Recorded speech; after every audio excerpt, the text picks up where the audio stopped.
الله أكبر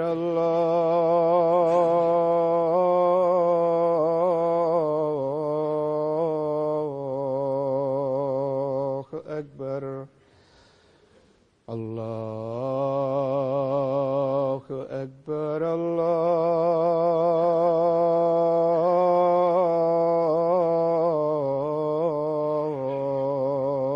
الله أكبر. أشهد أن لا إله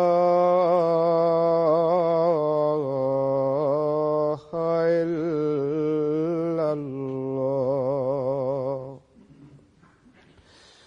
أشهد أن لا إله إلا الله. أشهد أن محمدًا رسول الله.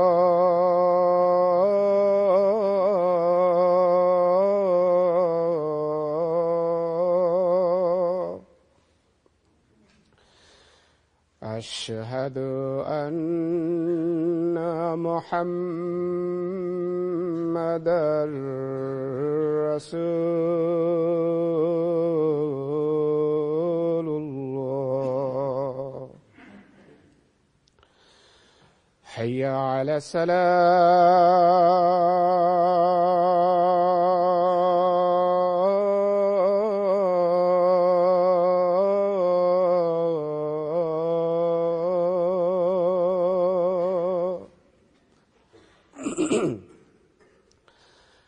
حي على السلام.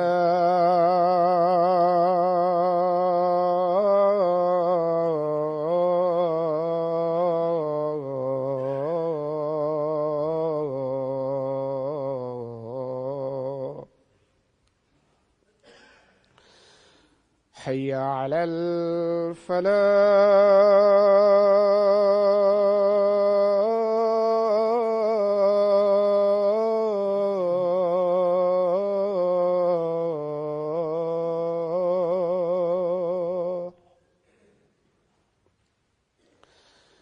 حي على الفلاح.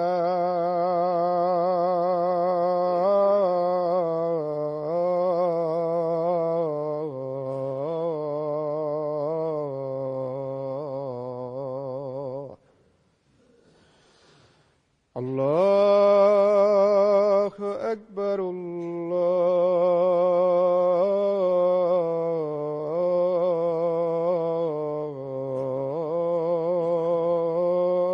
الله أكبر. لا إله إلا الله.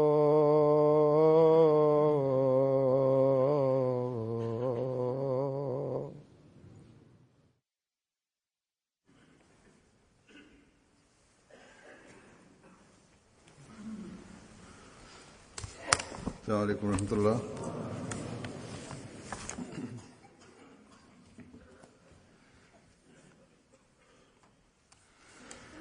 أشهد أن لا إله إلا الله وحده لا شريك له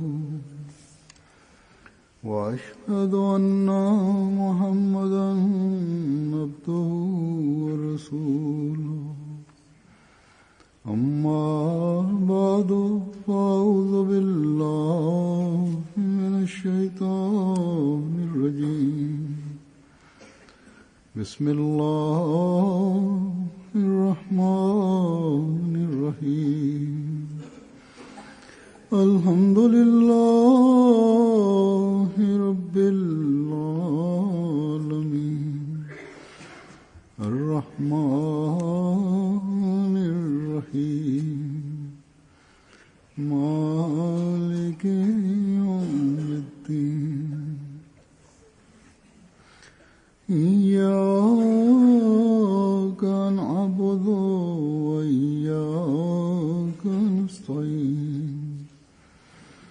اهدنا الصراط المستقيم صراط الذين أنعمت عليهم غير المغضوب عليهم ولا الضالين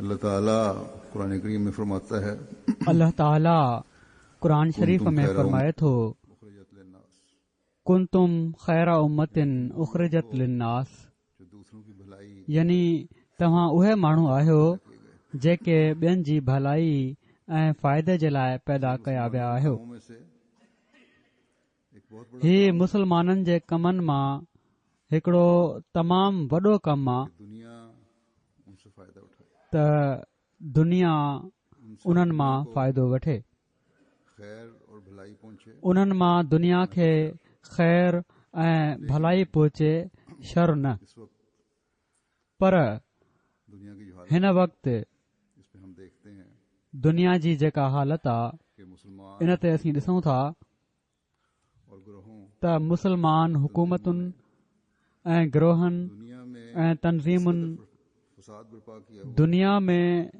एॾो फ़साद बर्पा करे फिटी कयो आहे के नाम जो हिकु दुनिया इस्लाम जे नाले ऐं मुसलमान खां ड्रिनल आहे। और अगर खौफज़दा होने की ऐं जेकॾहिं ड्रिनल हुअण जी हालत हुजे मुसलमानों की बातों को सुने त पोइ केरु आहे या ये जेको मुसलमाननि जी ॻाल्हियुनि खे ॿुधे या ही सोचे खैर त हिननि मां मिल सकती असांखे ख़ैर ऐं भलाई मिली सघे थी। जो लोग अपने लोगों की जेके माण्हू पंहिंजनि माण्हुनि जा ई कंध कपे रहिया हुजनि, को बच्चों को मासूमनि खे, औरतुनि खे, ॿारनि खे, पौढ़नि खे बिना फ़र्क़ के क़तल कर रहिया हुजनि, किसी वजह के नाजायज तौर पर बिना कंहिं सबब जे नाजाइज़ तौर ते करने वालों पंहिंजे नज़रियात जी पैरवी न करण वारनि खे ग़ुलाम बणाए रहिया हुजनि, उनसे किस तरह उम्मीद की जा सकती है कि वो उन्हनि मां कीअं थी उमेद करे सघिजे त हू गैर मुस्लिमनि जे लाइ ख़ैर ऐं भलो घुरण वारा हूंदा। इस अमल का जो लोग करते हैं सो लाजमी नतीजा इन अमल जो जेको ही माण्हू कनि था लाज़मी नतीजो इहो ई निकिरंदो ऐं निकिरे पियो थो दुनिया मुसलमानों से खौफ त दुनिया मुसलमाननि खां ड्रिनल आहे। इसमें पर असां अहमदिन जे लाइ शर्मिंदगी की बात इन में और गम और शर्मसारी जी ॻाल्हि जरूर है ऐं ग़म ऐं तकलीफ़ जी ॻाल्हि त ज़रूर आहे सल्लल्लाहु अलैहि वसल्लम त असांजा प्यारा नबी सल्लल्लाहु अलैहि वसल्लम उनकी तरफ मंसूब जेके रहमतुल आलमीन आहिनि ये अमल हैं उन्हनि ॾांहुं मनसूब थी ही अमल आहिनि इन्होंने हिननि माण्हुनि जा। मज़हब इन्हनि इस्लाम को भी बदनाम किया है इस्लाम मज़हब खे बि बदनाम कयो आहे कि पाक उसवा ऐं पाण सॻोरनि सल्लल्लाहु अलैहि वसल्लम जी पाक उसवा खे बि दुनिया जे साम्हूं ग़लति रंग में पेश करण वारा बणिजी रहिया आहिनि। की हैसियत से हमें मायूसी पर हिकिड़े अहमदीअ जी हैसियत सां असांखे मायूसी ऐं नाउमीदी इन्हनि जे इन अमल मां बिल्कुलु नाहे। जब मैं ये बात रखता हूँ अक्सर गैर मुस्लिमनि जे साम्हूं जॾहिं मां हीअ ॻाल्हि रखंदो आहियां त मुसलमाननि जा ही अमल त पाण सॻोरनि सल्लल्लाहु अलैहि वसल्लम जी सचाई क्योंकि ऐं इस्लाम जे सचे हुअण जो दलील आहिनि, वसल्लम ने फरमाया था छो त पाण सॻोरनि सल्लल्लाहु अलैहि वसल्लम फरमायो हो त हिकिड़ो वक़्तु ईंदो जॾहिं मुसलमाननि जी हीअ हालत हूंदी। कि ये अमली ज़वाल भला की हालत टाइम बि ॿुधाए छॾियाऊं इतने अरसे के बाद त हीअ अमली ज़वाल जी हालत इतने अरसे एतिरे वक़्त खां पोइ शुरू थींदी तक चला जाएगा ऐं हेतिरे वक़्त ताईं ही ऊंदाहो ज़मानो हलंदो वेंदो ऐं पोइ मसीह मौत जो ज़हूर थींदो। की जेको इस्लाम जी सची ऐं ख़ूबसूरत तालीम खे दुनिया में जारी कंदो। जो कुरान करीम में उहा तालीम मौजूद है। जेका क़ुर शरीफ़ में पंहिंजी असली हालत में मौजूदु आहे हमें हज़रत सल्लल्लाहु अलैहि ऐं जंहिं जे अखर अखर ते अमल जो असांखे पाण सॻोरनि सलाहु वसलम जी सीरत मां पतो पए थो। वसल्लम यकीन रखते हैं। ऐं असीं अहमदी इन ॻाल्हि ते यकीन रखूं था त हिन बिगड़ियल ज़माने में पाण सॻोरनि सलाहु वसलम जी पेशन गोइनि जे मुताबिक़ उहो मसीह मऊद ऐं मेहदी महूद अची वियो बल्कि ऐं सिर्फ़ दावा ई न कयईं बल्कि सल्लल्लाहु अलैहि वसल्लम ने क़ुर शरीफ़ उसके आने ऐं पाण सॻोरनि सलाहु वसलम आसमानी उन जे अचण जा जेके ज़मीनी ऐं आसमानी निशान ॿुधाया हुआ उहे बि पूरा थिया ने हमें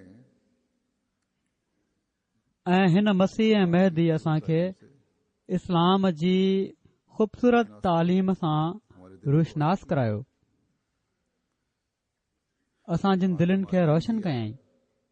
इस खूबसूरत तालीम अॼु जमायत अहमदिया हिन ख़ूबसूरत तालीम ते अमल करे पई थी त ही ॻाल्हियूं जॾहिं उन्हनि खे ॿुधायूं वञनि त उन्हनि माण्हुनि खे क़ाइल कंदियूं आहिनि बल्कि त इस्लाम ग़लति नाहे बल्कि हिननि माण्हुनि जा अमल ग़लति आहिनि दुनिया में फसाद जेके इस्लाम जे नाले ते दुनिया में फ़साद फैलाए रहिया आहिनि।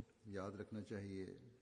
सो हर अहमदीअ खे यादि रखणु घुर्जे लाना त दुनिया खे भलाई ॾांहुं सॾणु ऐं हर हिक जी भलाई चाहिणु हर अहमदीअ जो फर्ज़ु आहे। कि हमें अल्लाह ताला ने छो त असांखे अल्लाह ताला मसीह मऊद पंहिंजो फज़ुल ऐं एहसान कंदे मसीह मऊद खे मञण जी तौफ़ीक़ अता फरमाई आहे।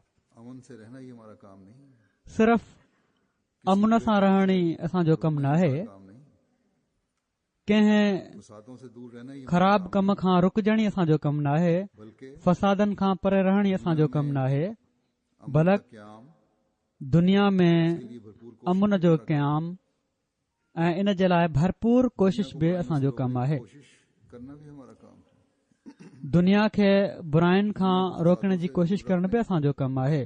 और बचाने दुनिया खे फ़सादनि खां परे रखण ऐं बचाइण जी कोशिश करण बि असांजो कमु आहे। मसीह मऊद के कामों में शामिल है। छो त ही कमु मसीह मौत जे कमनि में शामिल आहे। आपको भलाई और खैर खाई के काम को खेनि भलाई ऐं ख़ैर खाही जे कम खे जारी करने के ॿीहर इस्लामी तालीम जी रोशनी में जारी करण जे लाइ मोकिलियो वियो।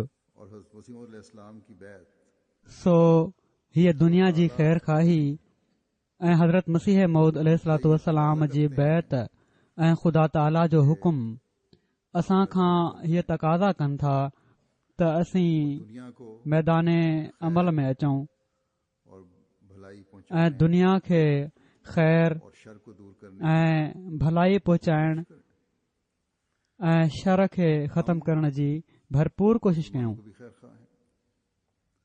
उनकी असीं भलाई चाहते हैं। मुसलमाननि जा बि ख़ैर खां आहियूं, मुस्लिमों के भी खैर खा हैं उन्हनि जो भलो घुरूं था और उनकी भलाई चाहते हैं। ऐं गैर मुस्लिमनि जा बि ख़ैर खां आहियूं ऐं उन्हनि जो भलो घुरूं था। असीं ईसाइनि जा बि ख़ैर खां आहियूं ऐं यहूदियुनि जा बि, हत्ता के हिंदुनि जा बि हम दहरी ऐं ॿियनि मज़हबनि वारनि जा बि, एसि ताईं ने जो असीं दहरियनि जा बि ख़ैर खां आहियूं। रास्ता दिखाना है छो त असां उन्हें खुदा ताला इन्हनि सभिनी खे उहो रस्तो ॾेखारणो आहे जेको उन्हनि खे ख़ुदा ताला जे वेझो करण वारो हुजे। बल्कि असां हर क़िस्म जे जुर्मनि में मुलवस माण्हुनि, चोरनि ऐं धाड़ेलनि, ज़ालिमनि सभिनी जो भलो घुरणो आहे। रब्बुल आलमीन के बंदे हैं। इन लाइ जो ही माण्हू रबुल आलमीन जा बाना आहिनि तमाम बंदों की खैर ऐं असां अल्लाह ताला जे सभिनी बाननि जो भलो घुरणो आहे पर चलने और बुराइयों से रुक ऐं उन्हनि खे के रास्ते नेकिन ते हलण ऐं बुराइनि खां रुकजण जा रस्ता ॾेखारणा आहिनि। उखरिजत लिन्नास कहकर अल्लाह ताला उखरिजत लिन्नास चई करे असांजो मैदान अमल तमामु वसी करे छॾियो आहे। दुनिया की भलाई सो असां और खैर दुनिया जी भलाई ऐं बहितरी खुदा तक पहुंचने के ऐं ख़ैर खाही जे लाइ उन्हनि खे ख़ुदा ताईं पहुचण जा सही रस्ता ॾेखारणा आहिनि। उन्हनि खे ख़ुदा ताला जे हुकुमनि ते हलण जी तलक़ीन करणी आहे। कि इस जिंदगी का एक रोज खात्मा होने इन्हनि खे ही ॿुधाइणो आहे और फिर त हिन ज़िंदगी जी हिकिड़े ॾींहुं पुॼाणी थियण वारी आहे ऐं पोइ हर हिकु पंहिंजे अमल जे मुताबिक़ जज़ा सज़ा हासिल करणी आहे। अंजाम हो सो ख़ुदा ताला सां तालुक़ ॻंढियो त जीअं बहितर अंजाम थिए। तक नहीं समझा सकते। पर ही ॻाल्हियूं असीं कंहिंखे ओड़ी महिल ताईं नथा समझाए सघूं जेसि ताईं असीं ख़ुदि पंहिंजे अंजाम ते नज़र रखण वारा न थियूं। से फिक्र के साथ सो हिकिड़ो तमामु वॾो कमु आहे जंहिंखे फ़िक्र सां ऐं पंहिंजा जाइज़ा वठंदे असीं सर अंजाम ॾियणो आहे। सर अंजामदही के दौरान हमें इन कम खे सर अंजाम ॾियण जे दौरान करना पड़ेगा असांखे ॾुखियाईनि खे बि मुंहुं ॾियणो पवंदो और जमात ऐं ॾियणो पवंदो आहे। कि इन मुश्किलात ऐं जमायत अहमदिया जी तारीख़ ॿुधाए थी मुखालफतों का त हिननि ॾुखियाईनि ऐं दुनिया जी मुखालफ़तुनि खे असां हर क़दम ते मुंहुं ॾींदा रहिया आहियूं। बल्कि जितने भी ऐं हीअ ॻाल्हि का असां सां ख़ासि न आहे सिर्फ़, और उनके मानने वाले बल्कि जेतिरा बि नबी आया मुखालफतों का उन्हनि खे ऐं उन्हनि जे मञण वारनि खे मुखालफ़तुनि खे मुंहुं ॾियणो पियो। और कौमों के लिए थे। पर उहे छो त महदूद इलाइक़नि ऐं क़ौमुनि जे लाइ हुआ, तंहिं करे उन्हनि जूं मुखालफ़तूं बि महदूद हुयूं। पर पाण सॻोरा सल्लल्लाहु अलैहि वसल्लम तमाम दुनिया के लिए जॾहिं मबूस थिया त पाण सॼी दुनिया जे लाइ मबूस थिया। कि हज़रत सल्लल्लाहु अलैहि वसल्लम तंहिं करे असीं ॾिसूं था त पाण सॻोरन सल्लल्लाहु अलैहि वसल्लम जी सॼी दुनिया मुखालफ़त कई ऐं मुखालफ़त करे पई थी। ऐं इहो ई कमु ऐं दायराकार कभी हज़रत मसीह मऊद अलैहिस्सलातु वस्सलाम जो बि आहे। इस्लामी में पाण सॻोरन सल्लल्लाहु अलैहि वसल्लम जी ग़ुलामीअ में। और कौम वाले ने तंहिं करे संदन मुखालफ़त बि आपने दावा किया हर मज़हब ऐं क़ौम वारे कई। और अब भी कर रहे हैं। जॾहिं पाण दावा कयाऊं काम है कहीं ज्यादा है ऐं हाणे बि कनि पिया था, और करेंगे भी। किथे घटि आहे किथे वधीक आहे खत्म नहीं हुआ ना होगा। ऐं कंदा बि। दुनिया में बेशक बहुत से ही ऐसे सिलसिलो ख़तमु नाहे थियो, न थींदो। जमात अहमदिया दुनिया में बेशक अहिड़ा माण्हू बि आहिनि जेके जमायत अहमदिया जे अमुन जे कमनि जी तारीफ़ कनि था। गैर मामूली तरक्की पर शुरू हो जाए मज़हब जे हवाले सां जॾहिं गैर मामूली तरक़ी मिलणु शुरू थी वञे मुखालफतों के त मिन हैसुल क़ौम मगरबी मुखालफ़तुनि खे मुंहुं मगरबी ममालिक में भी करना असांखे मग़रबी मुल्कनि में बि ॾियणो पवंदो, पड़ेगा। यहाँ के कम से कम जो भी नाम निहाद या हितां जा घटि में घटि जेके बि सखणा नाले जा मज़हब ते अमल करण वारा आहिनि ये कभी नहीं समझ उन्हनि जे तरफ़ां मुखालफ़तूं थींदियूं। कि ये पढ़े लिखे मुल्कों में तंहिं करे ही कॾहिं बि न समझणु घुर्जे खैर का त जवाब ही पढ़ियल लिखियल मुल्कनि में हमेशा असांखे ख़ैर जो जवाबु ख़ैर सां मिलंदो। की हैसियत से जहाँ पादरी अञा बि अहिड़ा चर्च आहिनि जेके चर्च जी हैसियत सां जिथे पादरी असांजी मुखालफ़त कंदा आहिनि। पसंद नहीं करती। उन्हनि जी इंतिज़ामिया में जो मज़ाक जमायत सां रलिजी वेहण बि पसंदि नाहे कंदी। चर्च ऑफ इंग्लैंड को भी फेबरवरी में जेका मज़हबनि जी कॉन्फ्रेंस थी आहे उन में चर्च ऑफ इंग्लैंड खे बि दावत ॾिनी वई हुई, पर उन्हनि जवाब ताईं कोन ॾिनो तो एक दो मरतबा तो चर्च ऐं आया बि कोन। केतिरनि ई जॻहियुनि ते असां जूं तबलीगी टीमूं वेंदियूं आहिनि ॿियनि मुल्कनि में बि, इजाजत दे देते त हिकु ॿ भेरा त चर्च पाण वटि फंक्शन करण जी उन्हनि खे अपना। इस्तेमाल करण जी इजाज़त ॾेई छॾींदा आहिनि नंढियुनि जॻहियुनि ते, लेकिन जब देखते हैं त जीअं माण्हू गॾु करे पंहिंजो मतिलब में मक़सद जेको तव्हां बयानु करणु चाहियो था करे छॾियो, पर जॾहिं ॾिसंदा आहिनि त बार बार असांजो उते वञणु आहे ऐं माण्हुनि जो रुझान ही ॻाल्हियूं ॿुधण जी तरफ़ थी रहियो आहे त पोइ मुखालफ़त शुरू करे ॾींदा आहिनि. या दहरिया अहिड़ी तरह ला मज़हब या से दहरिया मुसनिफ़ आहिनि जो जमात उनका जवाब दे जेके वॾी शिदत सां इस्लाम जी मुखालफ़त में लिखंदा आहिनि ऐं जॾहिं जमायत उन्हनि जो जवाबु ॾे जमात की त असांखे बि मुखालफ़ाना जवाबु ॾींदा आहिनि. ये मुखालफत भी बढ़ती जाएगी. ऐं जीअं जीअं जमायत जो अंगु वधंदो लेकिन अंबिया को हीअ मुखालफ़त बि वधंदी वेंदी. आखिरकार गलबा उनको मिलना है. पर नबियुनि खे बि ही यकीन हूंदो आहे त आख़िरकार ग़लबो उन्हनि खे मिलणो आहे, छो त ख़ुदा ताला ही यकीन मंझंदि पैदा कयो हूंदो आहे. ऐं हज़रत मसीह मौद अलैहिस्सलाम खे बि ही यकीन हुयो, कि गलबा आपका है. छो त ख़ुदा ताला मथनि वाज़े फरमाए छॾियो हो त ग़लबो तव्हांजो आहे. ऐं इन ई आधार ते इस्लाम को मिलना है इंशाल्लाह. असांखे बि यकीन आहे क्यों त ग़लबो हज़रत मसीह मौद अलैहिस्सलाम खे मिलणो आहे इनशा अल्लाह, छो त खुदा ताला की ख़ुदा ताला कूड़े वाइदनि वारो नाहे. ऐं पोइ ख़ुदा ताला जे तरफ़ां गवाही दे रही केतिरियूं ई फैली शादियूं इन ॻाल्हि जी शाहिदी ॾेई रहियूं आहिनि नहीं त ख़ुदा ताला साणनि गॾु आहे. दावे को सो को सबबु नाहे त असीं हज़रत मसीह मौद अलैहिस्सलाम जी दावा खे कहिड़ी बि तरह घटिताई जी नज़र सां ॾिसूं या ख़ुदा ताला ते जमात पर बदज़नी कयूं. ऐसे ऐसे हौलनाक हालात आए जमायत ते कि अहिड़ा अहिड़ा ख़ौफ़नाक हालात आया खत्म हुई कि हुई.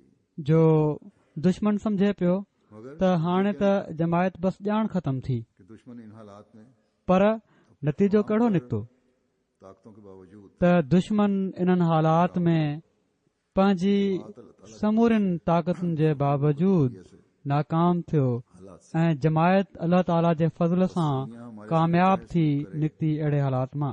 ये उनका काम है. सो दुनिया असां सां जेको वणेस वर्ता करे ही उन्हनि जो कमु आहे. इसलिए हमने बहरहाल पर छो त ख़ुदा ताला जूं ताइदूं असां सां गॾु आहिनि, इस बात इन लाइ असां बहरहाल ने जो ऐं असीं इन ॻाल्हि ते यकीन रखूं था करने हैं त इसलिए बहरहाल अल्लाह ताला जेके हुकुम ॾिना आहिनि मुझ चलते उहे पूरा करणा आहिनि.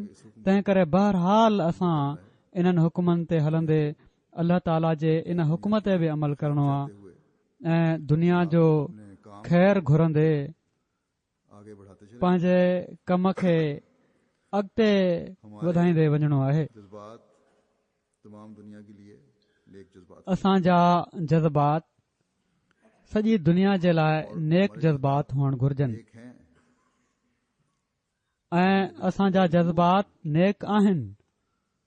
दुनिया हमें दुख पर जेकॾहिं इन जे बावजूद तो तब भी दुनिया असांखे ॾुख पहुचाए थी कमी त तॾहिं बि असां पंहिंजे ज़िमे कम में कमी नाहे अचणु ॾियणी, छो त दुनिया खे संभालण जो कमु असांजे हवाले आहे. खैर उम्मत रख जॾहिं अल्लाह ताला असांजो नालो खैर ख़ैर उमत रखियो आहे से नहीं हटना. त असां और ये खैर भलाई वंडण खां कॾहिं बि पोइ ते नाहे हटणो अल्लाह ऐं हीअ भलाई इस्लाम जो पैगाम पहुचाइण आहे. अल्लाह ताला जी तरफ़ दुनिया खे सॾणु आहे. और जितनी इन खां बहितर भलाई ॿी कहिड़ी थी सघे थी. और जितनी खुदा ताला जेतिरो शर ऐं जेतिरी गिलाज़त ऐं जेतिरी हवस परस्ती और मीडिया भी ऐं जेतिरी ख़ुदा ताला जे हुकुमनि जी तज़हीक हिन ज़माने में थी रही आहे ऐं हुकूमत ऐं मीडिया बि जहिड़ी तरह इन जी मशहूरी कनि पिया था, दुनिया पहिरियां कॾहिं बि नाहे ॾिठी. शायद पहले कभी ना हुए हैं. अॼु शैतान जॾहिं ज़ोर सां हमला करे पियो थो, शायदि पहिरियां कॾहिं बि न थिया हुजनि, जो हिक ई वक़्त में दुनिया जे हिक छेड़े खां वठी ॿिए छेड़े ताईं सेकंड्स जे अंदर अंदर आवाजें पहुंच गिलाज़त सां भरियल तस्वीरूं, कहाणियूं ऐं आवाज़ पहुची वञनि था. बुलंद करते हैं तो अक्सरियत के कान पर जूं तक नहीं रेंगती. असीं भलाई जो आवाज़ बुलंद कयूं था फौरन त अपना असर दिखा. अक्सरियत इन ते ध्यानु नथी ॾे और अगर कोई तो ऐं जेको बुराई जो आवाज़ आहे उहो फौरन पंहिंजो असरु ॾेखारे रहियो हूंदो आहे. से बहुत से ऐसे हैं ऐं जेकॾहिं को असांजी ॻाल्हि ते तवजो ॾिए बि थो त उन्हनि मां केतिरा ई अहिड़ा आहिनि बल्कि अक्सरियत अहिड़ी आहे जैसे बच्चों के साथ दिखाया जाता है। जेके अहिड़ो रवैयो रखनि था जीअं ॿारनि सां ॾेखारियो वेंदो आहे त शाबाश तूं तमामु सुठो कमु करे पियो थो, ऐं पोइ ही माण्हू लातालुक थी वेंदा आहिनि मुलव्वस हो जाते हैं जो भलाई से दूर ले जाने वाले हैं। ऐं उन्हनि कमनि में मुलवस थी वेंदा आहिनि जेके भलाई खां परे वठी वञण वारा आहिनि। कि ये हमारे सो असांखे सम्झी वठणु घुर्जे त ही असांजे मक़सदनि खे हासिल करण जी इंतिहा नाहे त थोरी तारीफ़ ते ॿारनि वांगुरु असां ख़ुशि थी वेही रहूं। हम समझेंगे हमने बहुत बड़ा काम कर लिया, कुझु माण्हुनि खे पैगाम पहुचाए कि हमने असां सम्झूं त असां तमामु वॾो कमु करे वरितो आहे, बल्कि असां दुनिया खे भलाई पहुचाइण जे लाइ अपनी इंतहा तक बुराइनि खे ख़तमु करण जी कोशिशुनि खे कोई दुनियावी पंहिंजी इंतिहा ताईं पहुचाइणो आहे। कोई दुनियावी रोक का दुनिया जी मुखालफ़त, का दुनिया जी रंडक या गैर मुस्लिम की तोड़े उहा मुसलमाननि जे तरफ़ां हुजे या गैर मुस्लिमनि जे तरफ़ां इसको या कंहिं बि पासे खां दरियुनि जे पासे खां रास्ते से हटाने की कोशिश करनी है। इन खे असां जिस तरह तेज अहिड़ी तरह पंहिंजे रस्ते तां हटाइण जी कोशिश करणी आहे जहिड़ी तरह तेज़ हवा हिकिड़े कख खे उॾाए खणी वेंदी आहे। कि हमें कितनी जामे सो इन मां असांखे अंदाज़ो करे वठणु घुर्जे त असांखे केॾी जामे मज़बूत ऐं शिदत सां कोशिश जी ज़रूरत आहे हर अहमदी को अपनी सलाहियतों ऐं इस्तेदादों के मुताबिक इन सां गॾु ई हर अहमदी खे पंहिंजनि सलाहियतुनि ऐं इस्तेदादुनि जे मुताबिक़ इन में हिसो विझण जी ज़रूरत आहे। का काम तमाम दुनिया हज़रत मसीह मऊद अलैहिस्सलातु वस्सलाम जो कमु सॼी दुनिया खे इस्लाम जो पैगाम पहुचाइण और यही हमारा ऐं ही ख़ैर ऐं भलाई ये फिक्र नहीं करनी वंडण आहे ऐं इहो ई असांजो कमु आहे। कि दुनिया हमारी आवाज असांखे ही फिकिर न करणु घुर्जे सुनती नहीं, त जो नहीं देती। दुनिया असांजे आवाज़ ते हम खैर की कन नथी ॾे, ॿुधे नथी, तवजो नथी ॾे। शर में और भी ज्यादा तेज हो जाते हैं असां ख़ैर जी तरफ़ सॾियूं था और हमारे खिलाफ ऐं हू शर में अञा बि वधीक तेज़ थी वञनि था शर के अमल जो हैं ऐं असांजे ख़िलाफ़ ही शर जा अमल जेके आहिनि ही हर पासे खां आहिनि। जमात अहमदिया की मुखालफत ख़ासि तौर ते हिन वक़्तु मुसलमाननि में तमाम त जमायत अहमदिया जी मुखालफ़त एॾी घणी आहे बेशक जो भी हैं समूरियूं जो हमारे हक में हदूं उरांघे वई आहे। थोड़ी बहुत आवाज बेशक अहिड़ा माण्हू बि आहिनि जेके असांजे हक़ में हाणे थोरो घणो आवाज़ उथारण लॻी पिया आहिनि। अहिड़ा बि आहिनि मुखालफतों जेके हक़ खे हक़ समझी अहमदियत समूरियुनि मुखालफ़तुनि जे बावजूद अहमदियत लेकिन ऐं हक़ीक़ी इस्लाम खे क़बूल कनि था, कि फितना और फसाद पैदा करने पर हीउ बि साफ़ नज़र अची रहियो आहे बहुत ज्यादा है। त फितनो ऐं फसाद पैदा करण वारनि जो अंग तमामु घणो आहे, या घटि में घटि नहीं निकलते, उन्हनि जे ख़ौफ़ विचां निकल कर जो चाहे कर, शरीफ़ माण्हू ॿाहिरि नथा निकिरनि लेकिन क्या ऐं ही ॿाहिरि निकिरी जेको वणेनि सो कनि था। हम पर छा इन मुखालफ़त जे करे असीं पंहिंजा कम बंदि करे सघूं था?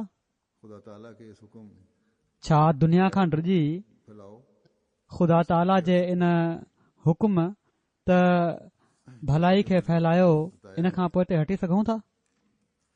कि जहिड़ो क मूं ॿुधायो आहे ऐसे लोग भी हैं जो तमाम तर त दुनिया में शैतानी अहिड़ा माण्हू बि आहिनि करते हुए जेके समूरियुनि मुखालफ़तुनि ऐं शैतानी रंडकुनि जो मुक़ाबिलो कंदे अहमदियत खे क़बूल कनि था। की कबूलियत के वाक़यात उन्हनि मां के अहिड़ा बि आहिनि जेके पंहिंजी अहमदियत जी क़बूलियत जा वाक़िया बयानु कंदे ॿुधाइनि था रास्ता दिखा त अहमदियत जी मुखालफ़त ई उन्हनि खे अहमदियत क़बूल करण जो रस्तो ॾेखारियो। एक शायर का बयान किया था गुज़िरियल ख़ुतबे में ई मूं हिकिड़ो वाक़ियो हिकिड़े शाइर जो बयानु कयो हुयो करने के लिए हज़रत ख़लीफ़तुल मसीह सानी जे हवाले सां त उन्हनि तो खास तौर एतिराज़ ॻोल्हण जे लाइ हज़रत मसीह मऊद अलैहिस्सलातु वस्सलाम जा किताब ऐं ख़ासि तौर ते फ़ारसी दुर समीन पढ़ी पे हैं ऐं अहमदियत क़बूल करे वरिती। रोज़े रोशन की तरह वादे हो गया हू चवनि था गुलाम अहमद त मूं ते ही चिटे ॾींहं वांगुरु वाज़े थी वियो के रसूल त मिर्ज़ा ग़ुलाम अहमद कादियानी अलैहिस्सलाम खां वधी करे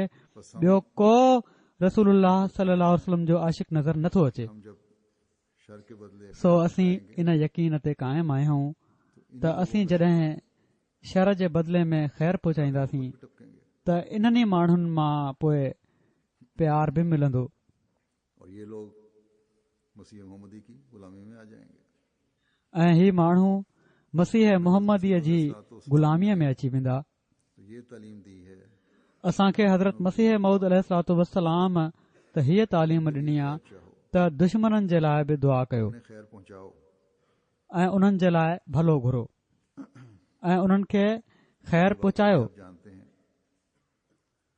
जो हज़रत मसीह मौद अलैहिस्सलाम के दिली दर्द की तस्वीर है हीउ वाक़ियो बि तव्हां ॼाणो था और गुज़िश्ता खुतबे में मैंने बयान जेको हज़रत मसीह मऊद अलैहिस्सलातु वस्सलाम जे दिली दर्द जी तस्वीर आहे किया कि अल्लाह ताला ऐं गुज़िरियल ख़ुतबे में बि मूं बयानु कयो हुयो के तौर पर त बावजूद इन जे जो अल्लाह ताला ताउन खे संदन निशान जे तौर ते मोकिलियो हुयो, पैदा हुई पर जॾहिं माण्हू मरण लॻा इबादत कौन त पोइ खेनि फिक्र पैदा थियो ईमान कौन लाएगा। त ख़ुदा ताला जी इबादत केरु कंदो इस अजाब ऐं ईमान केरु आणींदो। इस दर्द से दुआ इन ते पाण इन अज़ाब जे ख़तम थियण जे लाइ इन दर्द सां दुआ कयऊं जो ॿुधण वारा चवनि था त ईअं पियो लॻे जीअं वियम जे सूर विचां का औरत चिंघंदी आहे ऐं तड़पंदी आहे। और मयार है सो माने में दुनिया वारनि जे लाइ सल्लल्लाहु अलैहि वसल्लम ही उहो ख़ैर जो नमूनो ऐं मयार आहे जेको हिन ज़माने में पाण सॻोरन सल्लल्लाहु अलैहि वसल्लम जे सचे ग़ुलाम असांजे साम्हूं रखियो आहे। दुनिया पाण दुनिया जी तबाही जे बदिरां ताला दुनिया जो भलो घुरियऊं वो बगैर तबाही के त ख़ुदा ताला इनके दिलों की सभिनी कुदरतुनि जो मालिक आहे। उहो बिना तबाही जे बि त उन्हनि जी दिलनि जी हालत मटे सघे थो। सो असांजो ज़ोर बि हज़रत मसीह मऊद अलैहिस्सलातु वस्सलाम ऐं संदन आका ऐं मुता हज़रत मोहम्मद रसूलुल्लाह सल्लल्लाहु अलैहि वसल्लम जी पैरवी में तबाह होने से बच इन ॻाल्हि ते हुअणु घुर्जे ताकि त माण्हू तबाह थियण खां बची वञनि इसके लिए हमें त जीअं असांजा भाइर बणिजी वञनि। की भी जरूरत है। इन जे लाइ असांखे दर्द दिल सां दुआऊं करण जी बि ज़रूरत आहे ऐं कोशिश जी बि ज़रूरत आहे।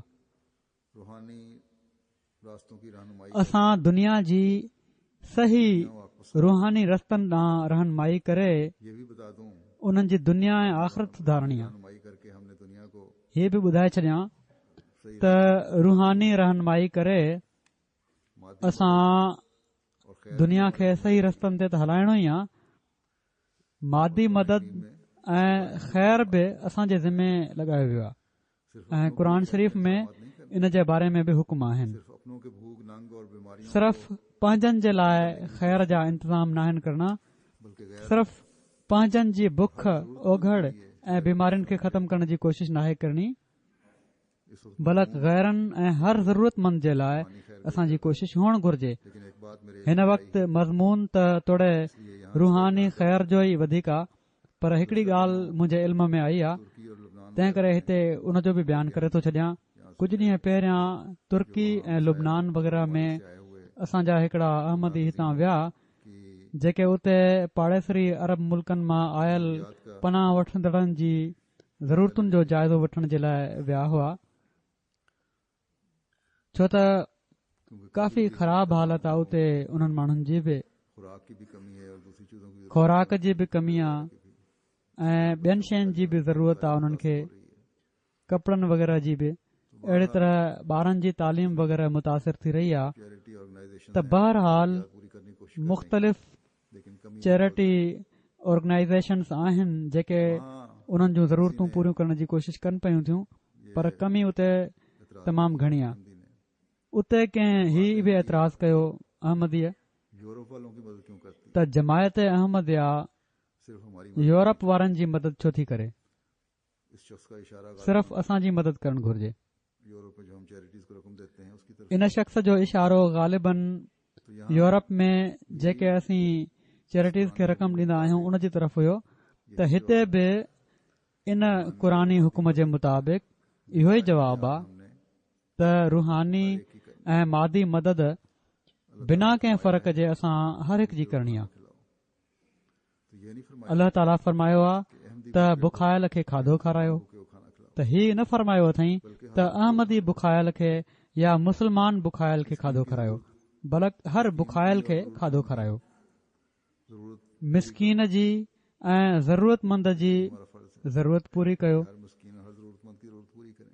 त हे बि असांजो फर्ज़ आहे त हर मिसकीन ऐं हर ज़रूरतमंद जी ज़रूरत पूरी कयूं।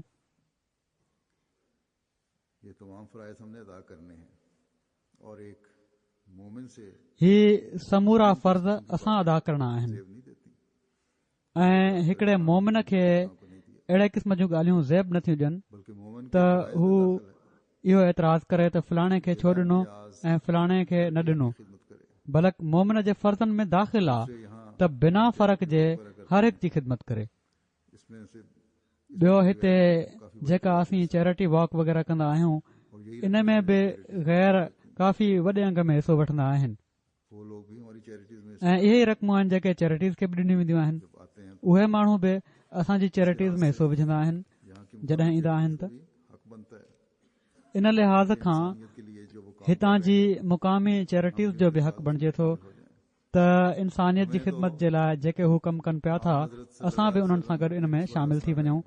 असांखे त पाण सॻोरन सल्लल्लाहु अलैहि वसल्लम जी उसवा हसना में ही नज़र अचे थो ने फरमाया त नबूअत जो मक़ाम मिलण खां बाद बि पाण फरमायाऊं के लिए बुलाया जाए, त जेकॾहिं अॼु बि मूंखे गैरनि जे तरफ़ां ज़रूरतमंदनि जी मदद जे लाइ सॾियो वञे त मां शामिल थी वेंदुसि। जिसमें संदन इशारो हिल्फुल फज़ूल जेको मुआहिदो हुयो उन ॾांहुं हुयो जंहिं में घणो पहिरियां नबूअत खां पहिरियां मके जे किन माण्हुनि गॾिजी ग़रीबनि जी मदद ऐं ज़रूरतुनि खे पूरो करण जे लाइ तनज़ीम ठाही हुई जंहिं में पाण बि शामिल हुआ। सो जहिड़ो की मूं चयो करते चले जाए। असांखे पंहिंजे ख़ैर जे दायरे खे वसी खां वसी तर कंदे वञणु घुर्जे, महदूद न करणु घुर्जे। असीं उनकी जो मादी नई दुनिया खां उसके लिए को बदला चाहते हैं। उन्हनि जी जेका मादी मदद असां कयूं था उन जे लाइ को बदिलो चाहियूं था, अगर कोई दर्द न रूहानी ख़ैर वंडे को बदिलो चाहियूं था। जेकॾहिं को दर्द ऐं तड़प आहे त सिर्फ़ हीअ और ये त दुनिया पंहिंजे पैदा करण वारे खुदा खे सुञाणे वठे जो ऐं ही ख़ैर वंडे ऐं ख़ैर घुरी जेको हमेशह नबियुनि जो ऐं उन्हनि जी जमायतुनि जो कमु आहे। नबी हमेशह इहो ई जवाबु ॾींदा रहिया आहिनि ऐं इहो ई असांखे सेखारियो वियो आहे त मुंहिंजो अजुर अल्लाह ताला वटि आहे, मां तव्हां खां को अजुर नथो घुरां। जवाब जमात का होना चाहिए।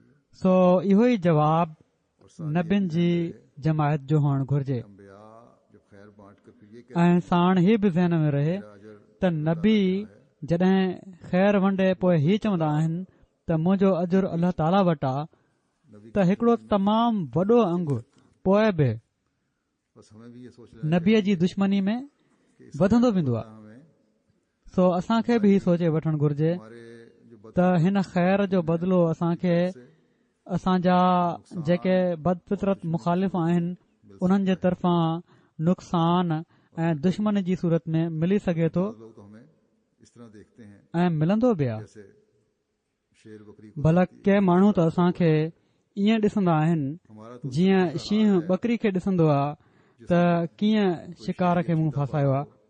असांजो त उन शख़्स जहिड़ो हाल आहे तो मालिक जीअं को शींहं या चीतो पालियो हुजे करे ऐं उहो कहिड़ी तरह छॾाइजी वञे नुकसान न हो। त मालिक जी हीअ कोशिश हूंदी त उनखे ईअं पकड़े विझे चीते की कोशिश जो उन जानवर खे को नुक़सान न थिए ऐं पोइ बि उहो कंहिं कमु अची सघे हुनजे।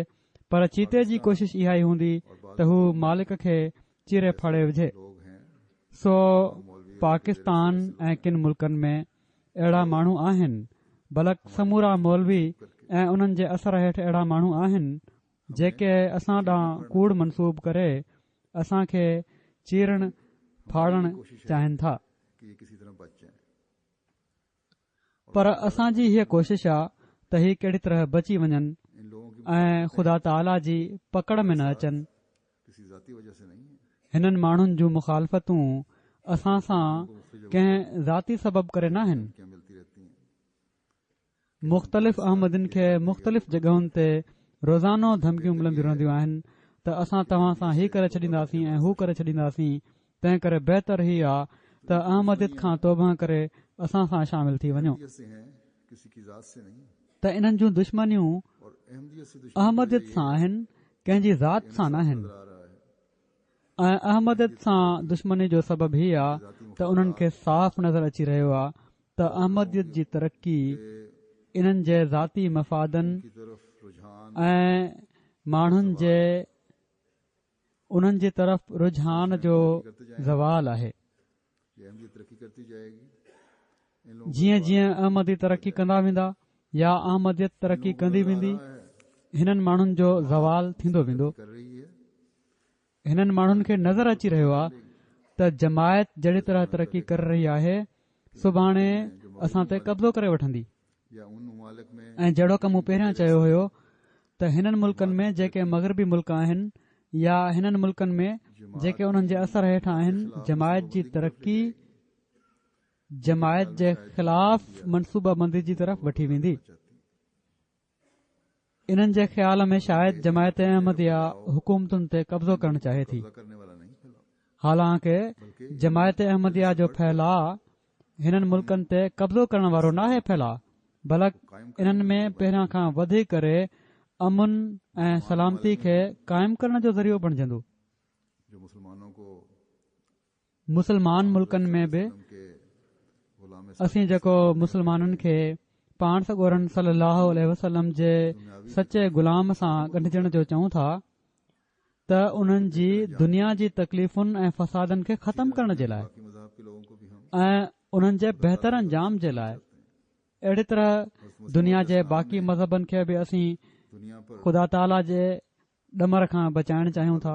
हज़रत मसीह मऊद अलैहिस्सलातु वस्सलाम दुनिया ते नगीन बनाने पंहिंजो ग़लबो दुनिया खे पंहिंजे कंट्रोल हेठि आणण लाइ न चाहियो हुयो, न हीअ दुआ कई हुआऊं त ही ग़लबो थिए जमात अहमदिया या अॼु तलबे की बातें ख़िलाफ़त सां ॻंढिजी पर कब्जा जमायत अहमदिया दुनिया में ग़लबे जूं ॻाल्हियूं, हुकूमतुनि ते कब्ज़े ऐं दुनिया खे पंहिंजे कंट्रोल हेठि आणण जे लाइ नथी करे, बल्कि इन जो मक़सदु ख़ुदा ताला जी हुकूमत दुनिया में क़ाइमु करण जे लाइ आहे राइज करने के लिए ऐं पाण सॻोरन सल्लल्लाहु अलैहि वसल्लम जी पाक तालीम खे दुनिया में लागू करण जे लाइ आहे। हज़रत सल्लल्लाहु अलैहि वसल्लम की जिंदगी असांखे हमेशह पाण सॻोरन सल्लल्लाहु अलैहि वसल्लम जी ज़िंदगी ऐं इस्लाम जी तारीख़ ते नज़र रखणु घुर्जे से खैर और भलाई के पैगाम के त बावजूद खिलाफ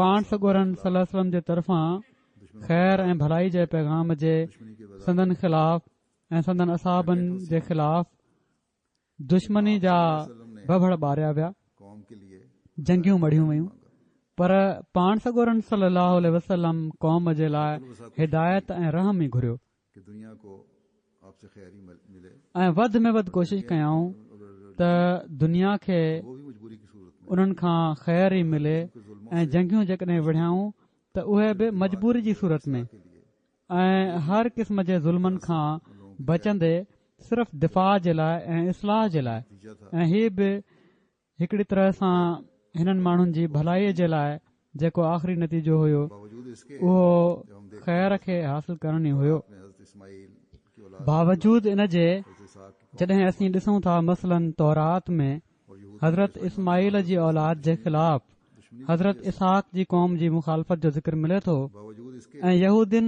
ऐं ईसाइन उसमें पाण सॻोरन सल्लल्लाहु अलैहि वसल्लम सां दुश्मनी बि इन जे करे कई, हज़रत बावजूद इन जे जो ईसाई ऐं यहूदी पाण में सख़्त मुखालफ़त करण वारा हुआ, हो जाते हैं पर पाण सॻोरन सल्लल्लाहु अलैहि वसल्लम जे ख़िलाफ़ ॿई गॾु थी वेंदा हुआ यहूदियों ने ऐं हाणे बि थी वेंदा आहिनि। हज़रत सल्लल्लाहु अलैहि वसल्लम को इन ई सोच ऐं तालीम जे करे यहूदिन पाण सॻोरन सल्लल्लाहु अलैहि वसल्लम खे ॾाढियूं तकलीफ़ूं पहुचायूं मदीने में, सल्लल्लाहु अलैहि वसल्लम ने से हमेशा पर के लिए खैर खाई पाण सॻोरन सल्लल्लाहु अलैहि वसल्लम खां हमेशह उन्हनि जे लाइ ख़ैर खाई जे जज़्बे जो इज़हार थियो, कानून को नाफ़िज़ सवाइ जिथे हुकूमत जे कानून खे लागू करण जे लाइ सज़ा जी ज़रूरत हुई हमें ऐं उहा बि ख़ैर खाई हुई ॿियनि जे लाइ। जब हज़रत मसीह अलैहिस्सलाम असांखे यादि रखणु घुर्जे हज़रत त हिन ज़माने में जॾहिं हज़रत मसीह मऊद अलैहिस्सलातु वस्सलाम खे पाण सॻोरन सल्लल्लाहु अलैहि वसल्लम जे नाइब जे तौर ते तो ये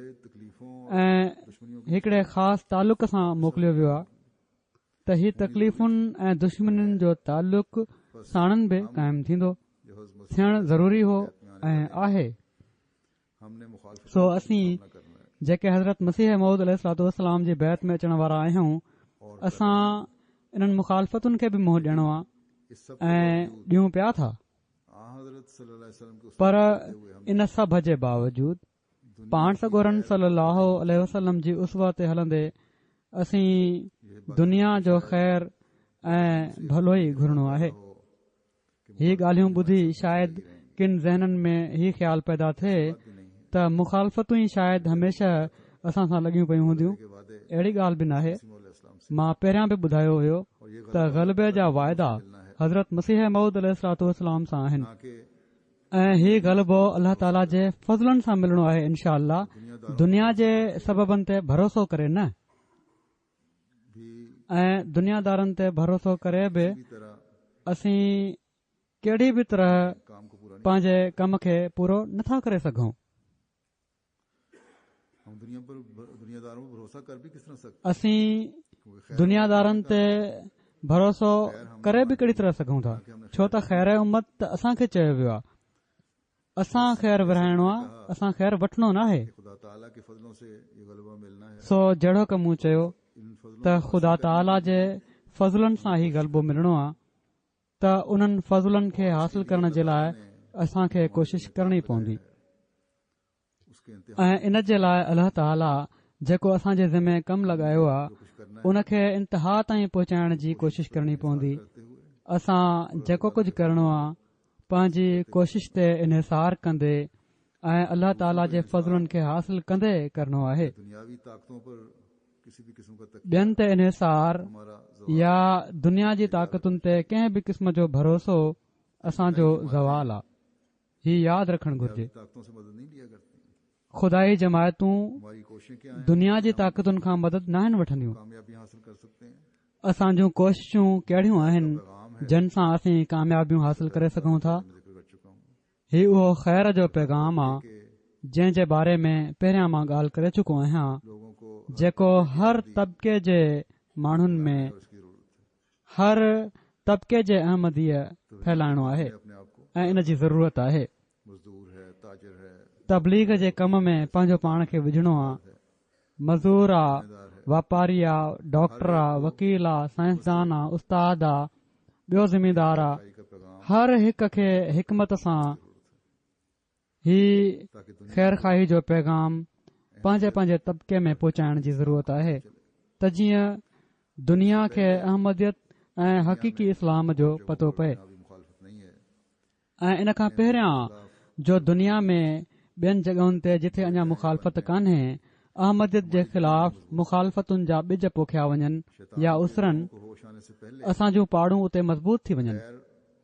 शैतान जे टोलनि खे होश अचण खां पहिरियां ख़ैर ऐं भलाईअ जी इस्लाम जी ख़ूबसूरत तालीम जो इन्हनि जॻहुनि ते ग़लबो थी वञणु घुर्जे।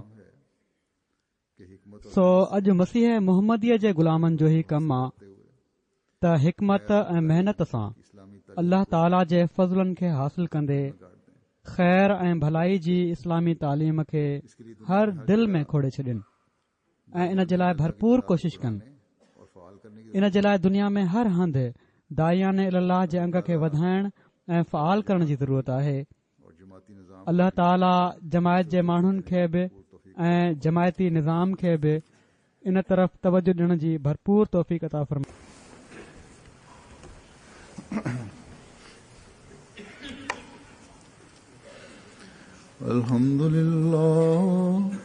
अल्हम्दुलिल्लाह नहमदुहु व नस्तईनुहु व नस्तगफिरुहु व नुमिनु बिही व नतवक्कलु अलैहि व नऊज़ु बिल्लाहि मिन शुरूरि अनफुसिना व मिन सय्यिआति अअमालिना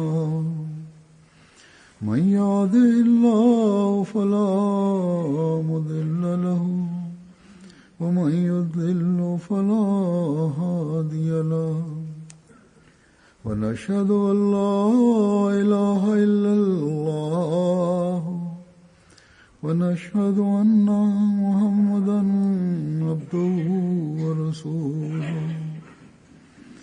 عباد الله رحمكم الله إن الله يأمر بالعدل والإحسان وإيتاء ذي القربى وينهى عن الفحشاء والمنكر والبغي يعظكم لعلكم تذكرون اذكروا الله يذكركم وادعوه يستجب لكم ولذكر الله أكبر